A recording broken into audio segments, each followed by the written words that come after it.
Hey everyone, I'm going to talk about the difference between a dynamic microphone and a condenser microphone today, the applications and why they sound different.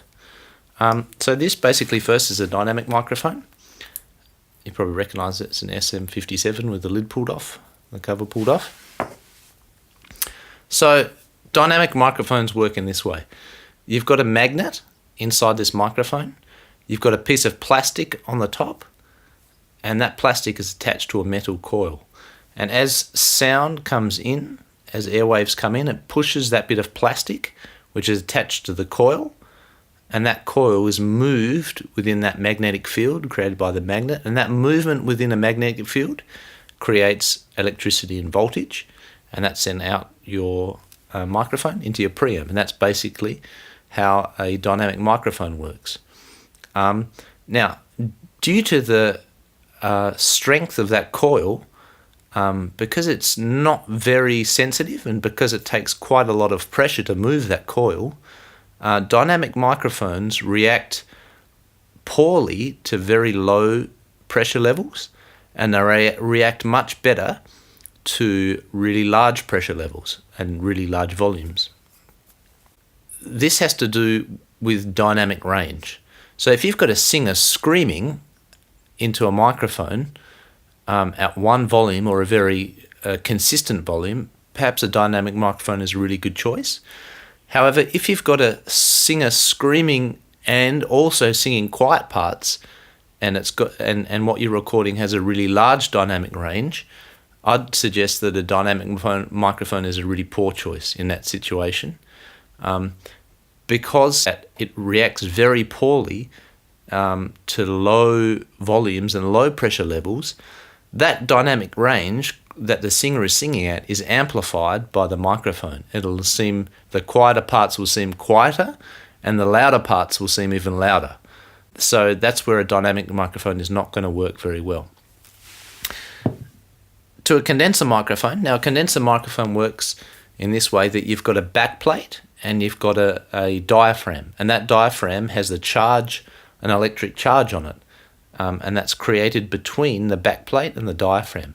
And any movement, that's the 48 volts by the way that you need on the diaphragm.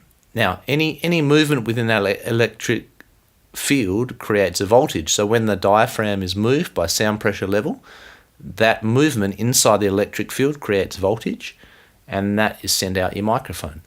Now, because of the thinness of that diaphragm,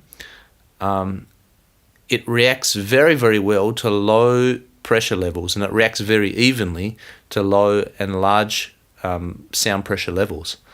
Now, the only problem there is that because that diaphragm is so small and so thin, you can actually overload and cause distortion quite easily on a condenser microphone. So that's one thing you do need to be aware of. But a condenser microphone is a really good choice when you're recording very soft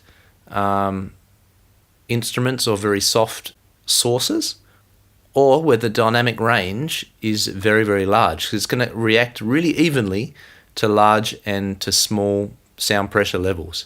Opposite is true with a dynamic microphone. That also ties in with how a microphone rejects sound from the source compared to the room sound and the ambient sound coming into it. A dynamic microphone has a really good rejection because of that, the lack of sensitivity in the membrane. It's exactly the same principle. Think about it. What's coming from the sound source is very loud, and what's coming from the room around and all the ambient noise is very soft. So all that softness coming from the ambient noise is rejected by a dynamic microphone more, because it reacts very poorly to soft signals coming in. Because of the strength of that coil, it doesn't move it. It's not so easily moved. So it seems to pick up much better what is being recorded, the source signal, rather than the ambient noise around it. The opposite is true with a condenser microphone. Because it reacts very, very well to soft signals, all that ambient noise is really picked up by a condenser microphone, and it's all received at the diaphragm because of its thinness, and also the source, obviously.